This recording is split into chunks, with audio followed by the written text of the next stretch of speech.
Hi everybody, and welcome to our module on DNA viruses.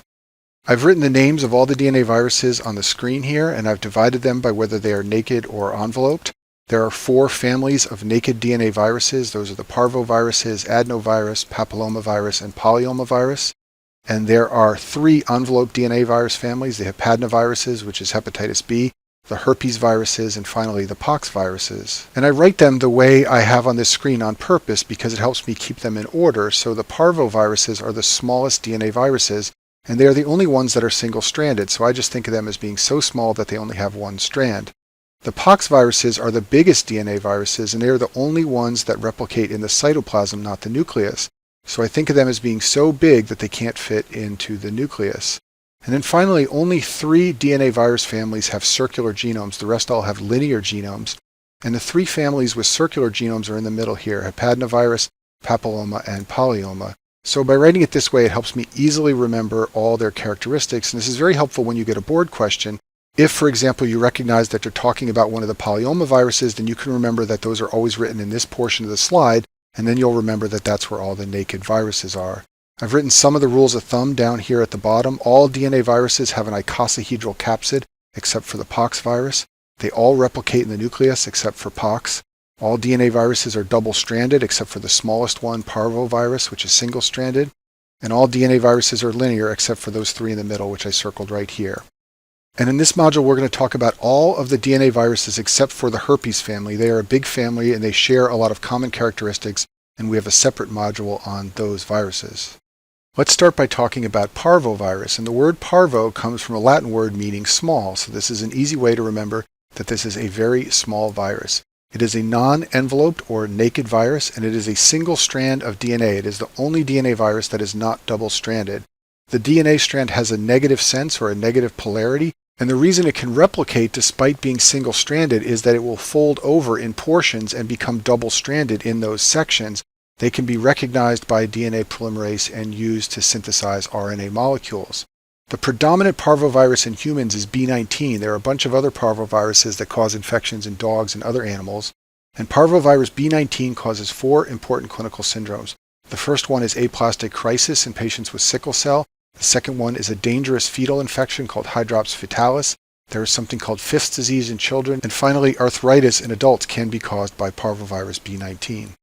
To understand how B19 causes aplastic crisis, you have to appreciate that it replicates in red blood cell progenitor cells of the bone marrow.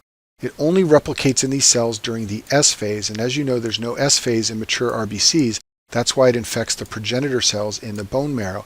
It causes S phase arrest, and it's believed that there are molecules present during the S phase that are favorable to the virus. Once it infects the bone marrow cells, it lowers the rate of erythropoiesis. In healthy patients, red blood cell production will come back to normal in a week or 2. They may get a mild anemia, but sometimes they don't even get any anemia at all. However, in sickle cell patients, there's a high rate of RBC turnover, and when these patients lose erythropoiesis, they get a very severe anemia that is highly symptomatic. They will have pallor and weakness and lethargy, and this is why this infection is very dangerous in patients with sickle cell anemia. So how are you going to recognize a B19 infection in a sickle cell patient or in a question stem? After all, many sickle cell patients are anemic, so how do you know if it's from this virus? Well, what you want to do is watch for a sickle cell patient with a low reticulocyte count. A normal retic count is about 1% or so, and it should be very high in patients who are anemic. If it's low, you have to think of a B19 infection. These patients will usually be symptomatic from their anemia. They'll have fatigue and dyspnea. You treat this with lots of blood transfusions, and the infection usually resolves over several days to weeks. B19 infection in pregnancy is especially bad because the fetus is highly vulnerable to this virus, and there are a couple of reasons for this. First of all, the fetal red blood cells have a shortened half-life. Also, the fetus is trying to expand its red blood cell volume, so it needs to grow the number of red cells. And then finally, the fetus has an immature immune system, so it can't fight off the viral infection. So women who get a B19 infection in pregnancy often have miscarriage or fetal death. If you do a fetal ultrasound on a mother whose baby is infected with B19, what you will see is hydrops fetalis. This is fluid accumulation in the baby, like ascites around the liver and pleural effusions around the lungs. As I said before, you can see this on ultrasound. Now, often when we talk about hydrops fetalis, we're talking about what's called immune hydrops, and this is fluid accumulation because of Rh mismatch. This is very uncommon in the modern era. But there are many non-immune causes of hydrops fetalis, and one of them is a B19 infection in the baby. So aplastic crisis and fetal infections are the two dangerous clinical syndromes that can be caused by B19. But there are two more benign syndromes, and these include fifth disease, which is a childhood rash syndrome, and arthritis. So let's talk about fifth disease first. It's also called erythema infectiosum, but the easiest name to remember is slap cheek disease. This is a rash that occurs in children along with fever, and outbreaks are very common among school-aged kids, so this will run through a classroom at an elementary school. Initially, the kids will just look like they have a cold. They'll have fever and a runny nose, and this is because the virus is growing inside their body. A few days later, they get the characteristic rash, and this is probably an immune-related phenomena because the viral infection is usually resolving when the rash occurs. And the rash is very characteristic. The cheeks look like they have been slapped. You can look this up online and see lots of pictures of kids with bright red cheeks.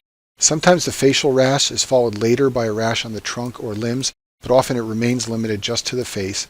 You don't have to order any diagnostic tests or treatment. This will resolve on its own. And one important thing to know is that often the adults at the school will catch this, so the teacher or the principal at a school where a lot of kids have the slap cheek disease will catch this, and they don't get the rash. What they get is arthralgias and arthritis, so watch out for that. That is also caused by the same B19 virus. So along those same lines, B19 can cause an acute arthritis infection. This is usually in adults, and it's more common in women. About 3/4 of them will have some type of rash. There are lots of different rashes reported. It's usually not the slap cheek rash that you see in kids. That is what kids get with B19. It's often a symmetric arthritis, usually in the small joints, especially the hands, but sometimes in the wrists or the knees or feet. The joints can be very stiff in the morning, and this can mimic rheumatoid arthritis. So one thing you need to rule out when you think someone has rheumatoid arthritis is a B19 infection. You can diagnose it by looking for antibodies to B19, and it usually goes away in a few weeks on its own. Moving on from parvovirus, let's talk about adenovirus. So adenovirus is a non-enveloped DNA virus with an icosahedral capsid, just like most of the DNA viruses have icosahedral capsid. It's also double-stranded, just like most of the DNA viruses, and it causes several important clinical syndromes. First off, it can cause respiratory tract disease. Most commonly, this is pharyngitis or sore throat, but it can also cause pneumonia. It is the cause of pink eye, which is a viral conjunctivitis. This is a patient over here who's got pink eye, and you can see that the conjunctiva is red and inflamed. It can also cause an uncommon condition in children called hemorrhagic cystitis, which we'll talk more about in a minute. One of the unique features of adenovirus is that it's very stable and it can survive on surfaces, so this is how it gets spread around. If you touch a countertop that someone who's infected with adenovirus has touched, you can pick up the bug. It's transmitted by aerosol droplets. It's transmitted fecal-orally. This is how kids often get adenovirus infections.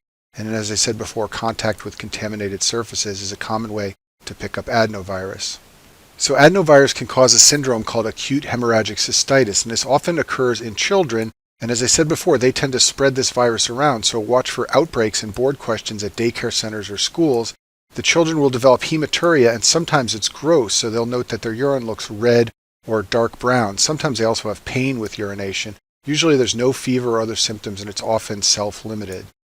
The next DNA family of viruses are the papillomaviruses, and these are non-enveloped DNA viruses. They are double-stranded, and they have circular DNA for their genome. There are multiple subtypes of papillomavirus, and they're all numbered like 1, 2, 6, 11, 16, and 18. And they cause 3 different types of clinical disease depending on which subtype is causing the infection.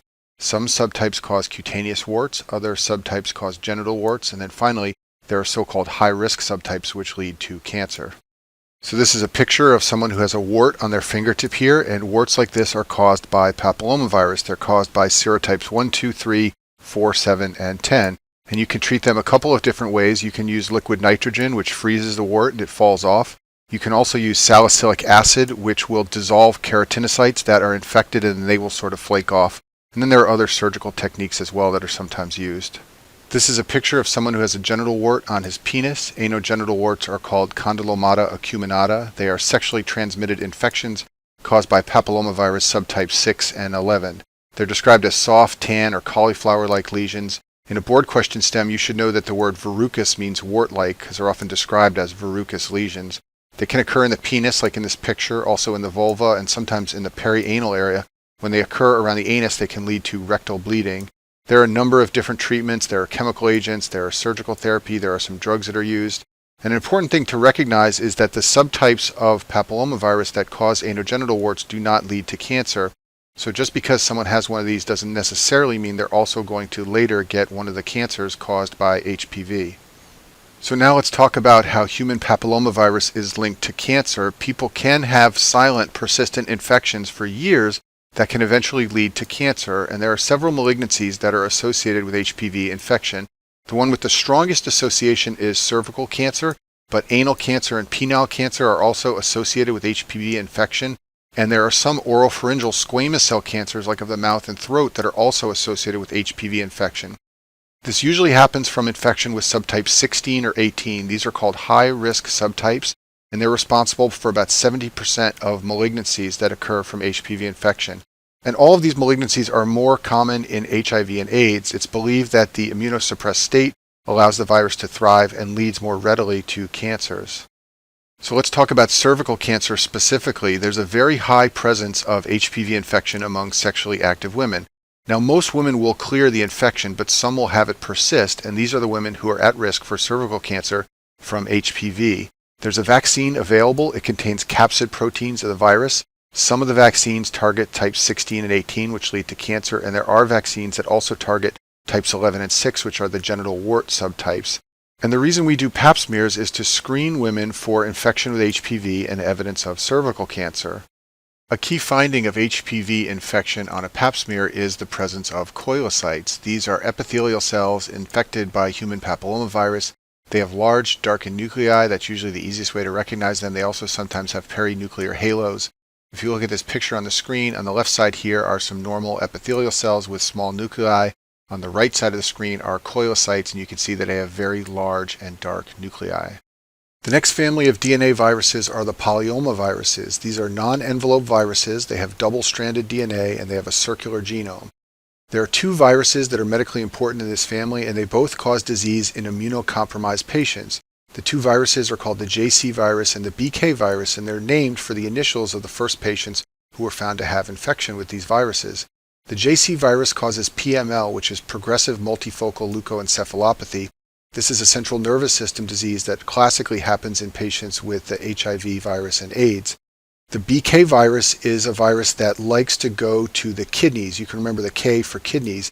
So it's a classic disease in people post-kidney transplant who are immunosuppressed. They will get a BK virus infection and they will have a slowly progressive rise in creatinine.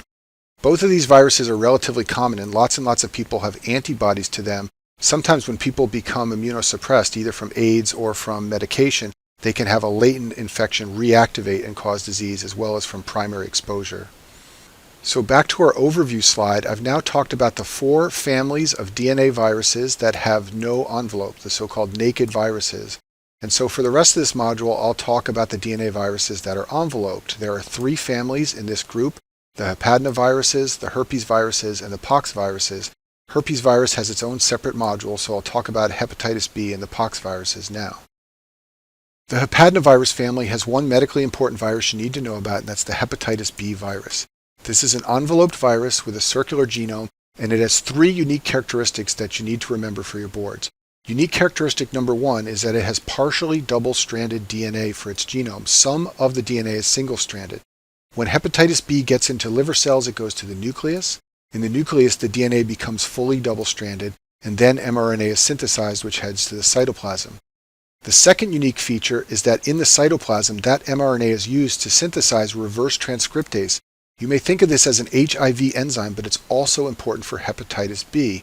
Once reverse transcriptase is synthesized, it will use the viral mRNA as a template to make viral DNA, and that viral DNA will be packaged into capsids, which can then make up new virions. And then finally, the third unique feature of hepatitis B is that it gets its envelope from the endoplasmic reticulum. Most viruses get their envelope from the cell membrane, but hepatitis B is different. It's the only one you really need to know about that gets its envelope from the endoplasmic reticulum.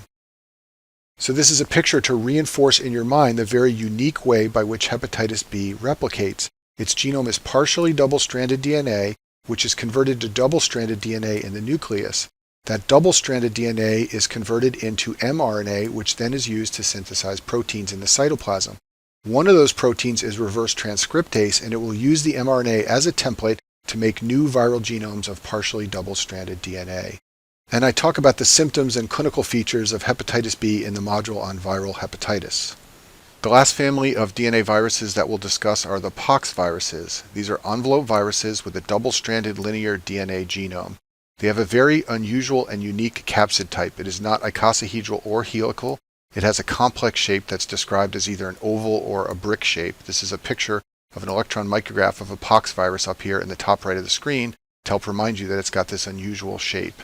It's a very large virus, one of the largest viruses. It replicates in the cytoplasm, not the nucleus, and this is unique among DNA viruses. And as I told you before, you can just think of it as being too big to fit in the nucleus, and that's a way to remember that it's both large and that it replicates in the cytoplasm. It brings with it its own DNA-dependent RNA polymerase, so normally viruses can find this enzyme in the nucleus, but because pox likes to replicate in the cytoplasm, it has to bring its own. So it's going to make RNA in the cytoplasm and then synthesize proteins for replication.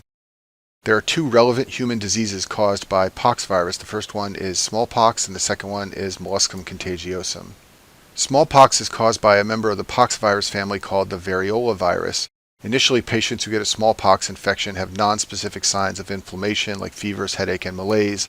And then a characteristic skin rash erupts which goes through phases. There will be macules that evolve into papules and then become raised pustules. And this is a picture of a child in Bangladesh who has smallpox, and you can see it's a very disfiguring disease. Smallpox was eradicated by vaccination in the 1970s, but there's concern that it could be used as a weapon of bioterrorism.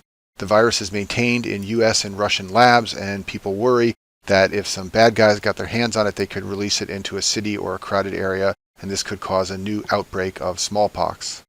There's a member of the pox virus family called the cowpox virus, which causes obviously a disease called cowpox. This is a disease of cows where they develop pustules, and this is a very important disease historically because it's from this disease that the concept of vaccination was created. So milkmaids often got small blisters on their hands from taking care of cows who had cowpox. So a man named Edward Jenner noticed that milkmaids almost never got smallpox. So he did a very bold and daring thing, and he inoculated a boy with cowpox in 1796. Then he exposed that boy to smallpox, very dangerous thing to do, and the boy did not get an infection. And so it was from this little experiment on this little boy that the idea of vaccination was created. And in fact, the word vaccine comes from a Latin word which means cows.